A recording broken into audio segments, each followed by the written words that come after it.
और आगे बढ़ेंगे और बात करेंगे संसद के मानसून सत्र की। जी हां, संसद के मानसून सत्र के दौरान आज दोनों ही सदनों में कई अहम विधेयक चर्चा और पास किए जाने के लिए पेश होंगे। लोकसभा में 3 और राज्यसभा में 2 विधेयक सूचीबद्ध हैं। लोकसभा में वाणिज्य पोत परिवहन विधेयक, राष्ट्रीय खेल शासन विधेयक और राष्ट्रीय डोपिंग रोधी संशोधन विधेयक पारित किए जाने के लिए पेश होंगे।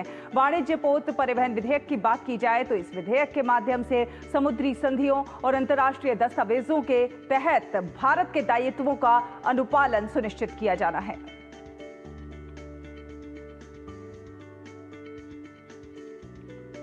कोस्टल शिपिंग विधेयक 2025 भी सूचीबद्ध है और वहीं राष्ट्रीय खेल शासन विधेयक का उद्देश्य जो है वो राष्ट्रीय खेल निकायों को मान्यता प्रदान करना है और उनके कामकाज को रेगुलेट करना है। इस विधेयक के माध्यम से राष्ट्रीय ओलंपिक समिति, राष्ट्रीय पैरालंपिक समिति और विधेयक में उल्लेखित प्रत्येक खेल के लिए राष्ट्रीय एवं क्षेत्रीय खेल महासंघ की स्थापना किए जाने का प्रावधान है।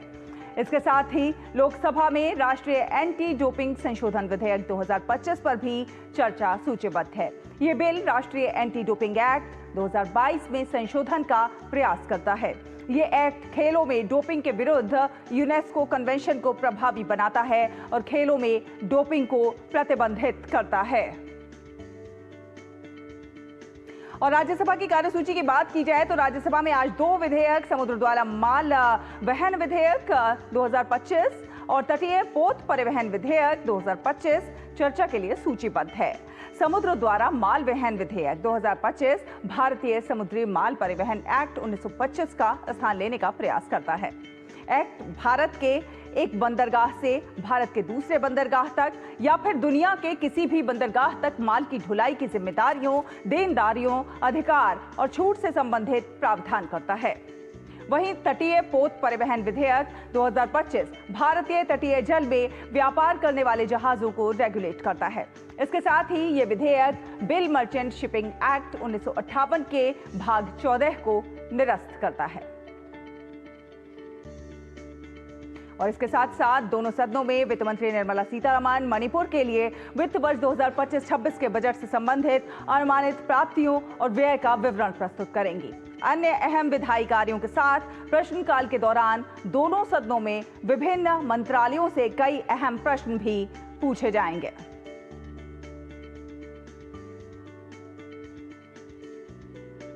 तो प्रश्नकाल के दौरान कई अहम प्रश्न भी आज पूछे जाएंगे। तो संसद में आज क्या कुछ खास रहने वाला है, इस पर हम लगातार बात कर रहे हैं। राजेश राज हमारे सहयोगी हमारे साथ जुड़ रहे हैं ज्यादा जानकारी के साथ। राजेश, अगर सदन की कार्यवाही की बात की जाए तो आज भी कई जो है महत्वपूर्ण बिल जो है, महत्वपूर्ण विधेयक जो है वो सूचीबद्ध हैं। कई विधायी कार्य हैं जो पटल पर रखे जाने हैं, जो होने हैं। लेकिन क्या उम्मीद की जा सकती है कि आज सदन की कार्यवाही सुचारू रूप से चलेगी? देखिए सहला, ये मानसून सत्र के तीसरे हफ्ते का तीसरा दिन है और अब तक की अगर बात करें तो अब तक कोई ठोस बड़ा विधायी कार्य जो है वो संसद के भीतर नहीं हो पाया है। सिर्फ ऑपरेशन सिंदूर पर चर्चा कराने में सत्ता पक्ष को कामयाबी मिली है और सत्ता और विपक्ष दोनों ने उसमें हिस्सा लिया। लोकसभा और राज्यसभा में, लोकसभा में प्रधानमंत्री ने जबकि राज्यसभा में गृह मंत्री ने इस चर्चा को कंक्लूड किया है। लेकिन अगर किसी बड़े विधेयक की बात करें या बड़े किसी कार्य की बात करें तो वो अब तक नहीं हो पाया है। आप जानते हैं कि बिहार में मतदाता पुनरीक्षण कार्य में गड़बड़ियों की शिकायत को लेकर विपक्ष रोज मकर द्वार पर धरना प्रदर्शन कर रहा है। वहीं पर कल राज्यसभा में सीआईएसएफ के प्रवेश को लेकर मल्लिकार्जुन खड़गे जो विपक्ष के नेता हैं, उन्होंने कड़ा ऐतराज जताया कि सीआईएसएफ बिल में आकर विपक्षी सांसदों को रोकने की कोशिश करते हैं। हालांकि उपसभापति हरिवंश उस समय आसन पर थे और उन्होंने स्पष्ट तौर पर मना किया कि वो सीआईएसएफ के लोग नहीं हैं। वो जो लोकसभा या राज्यसभा के जो कर्मी हैं वो उनको अंदर प्रवेश मिलती है, सीआईएसएफ के जवान अंदर नहीं होते हैं। लेकिन मल्लिकार्जुन खड़गे लगातार इस बात को लेकर विरोध जता रहे थे कि सीआईएसएफ के लोगों को अंदर प्रवेश कैसे मिली है।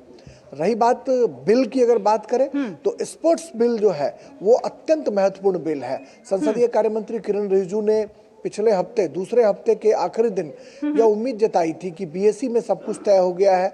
विपक्ष के जो लोग हैं वो बीएससी की बैठकों में इस बात को लेकर सहमति प्रदान कर रहे हैं कि स्पोर्ट्स बिल पर हम चर्चा करेंगे, लेकिन सदन के भीतर आने के बाद उनका रवैया बिल्कुल बदल जाता है। तो इससे कहीं ना कहीं संसदीय कार्य मंत्री के मन में बहुत असंतोष का भाव था। वो स्पष्ट तौर पर यह कह रहे थे कि बीएससी की बैठकों में या लोकसभा स्पीकर या राज्यसभा के उपसभापति के कमरे में जब भी बैठक होती है तब विपक्ष अपनी रजामंदी की मुहर लगाता है, लेकिन सदन के भीतर आकर उनका रवैया बिल्कुल बदल जाता है, जो कहीं ना कहीं असंतोष पैदा करता है। और विपक्ष को ऐसा नहीं करना चाहिए। विपक्ष के लोग सदन के भीतर कुछ बोलते हैं और बाहर आकर सीधा वो पलट जाते हैं।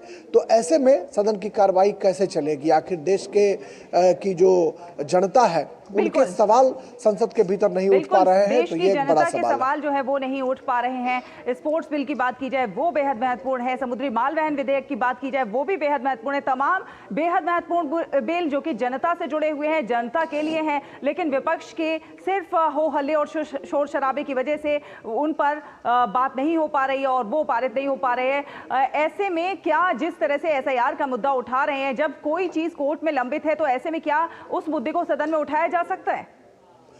देखिए, जो संवैधानिक मामलों के जानकार हैं वो बताते हैं कि सिर्फ कोर्ट में लंबित मामलों की बात ही नहीं है, बात यह भी है सहला कि चुनाव आयोग एक खुद संवैधानिक संस्था है और संवैधानिक संस्थाओं के ऊपर सदन के भीतर चर्चा नहीं हो सकती है, जैसा संसदीय कार्य मंत्री ने उस दिन स्वयं बताया था। और सोमवार को उन्होंने स्पष्ट तौर पर यह भी कहा था कि चूंकि अब विपक्ष मान नहीं रहा है, लिहाजा विधेयकों को पारित कराने की कोशिश सत्ता पक्ष की तरफ से की जाएगी। अब तक सत्ता पक्ष की जो तमाम फ्लोर मैनेजमेंट की जो कोशिशें हैं वो नाकाम रही हैं। अब तक फ्लोर मैनेजमेंट के जरिए सत्ता पक्ष ने विपक्ष के साथ रचनात्मक सहयोग के जरिए विधेयकों को सदन के भीतर लाने, चर्चा कराने और पारित कराने की कोशिश की, लेकिन अब तक उन्हें कामयाबी हाथ नहीं लगी। लिहाजा संसदीय कार्य मंत्री ने सोमवार को ये उम्मीद जताई थी कि हम अब विधेयकों को इंट्रोड्यूस करेंगे और उसे पारित कराने की कोशिश करेंगे। हालांकि कल ऐसा हो नहीं पाया। अब आज का दिन बहुत महत्वपूर्ण दिन होगा, इसलिए कि अब संसद की जो हम कह सकते हैं कि जो गाड़ी है वो धीरे धीरे अब आगे बढ़ रही है। 21 अगस्त को अवसान होना है, हालांकि अभी भी 2-3 हफ्ते बचे हुए हैं, लेकिन जो रवैया अब तक है, जो 3 हफ्ते का कामकाज लगभग हंगामे की भेंट चढ़ चुका है, तो ऐसे में हम कह सकते हैं कि सरकार की अब कोशिश जरूर होगी कि वो लटके पड़े जो विधायी कार्य हैं उनको वो समय से निपटाएं। और हो सकता है कि विधेयकों को इंट्रोड्यूस कराकर विपक्ष अगर चर्चा नहीं करेगा तो वो सदन के भीतर इंट्रोड्यूस कराएंगे और उसको पारित करा लेंगे। ऐसा पहले भी होता रहा है कि विपक्ष जब बिल्कुल शोर शराबे पर आमादा हो तो सदन के भीतर विधेयकों को पारित करा लिया जाता है। ये सत्ता पक्ष की मजबूरी भी है। तो अब देखना होगा कि सोमवार को संसदीय कार्य मंत्री ने जो उम्मीद जताई थी वो आज फुल प्रूफ होती है या नहीं, इस पर तमाम लोगों की नजरें रहेंगी। बहरहाल मंगलवार को तो सदन का कामकाज ठीक से चल नहीं पाया। चलिए, निगाहें सभी की बनी रहेंगी कि क्या कुछ आज कामकाज हो पाता है सदन में, किस प्रकार से सुचारू रूप से काम होता है और किस प्रकार से आपसी सहमति बनती है। फिलहाल बहुत धन्यवाद राजेश, हमारे दर्शकों से ये अपडेट साझा करने के लिए।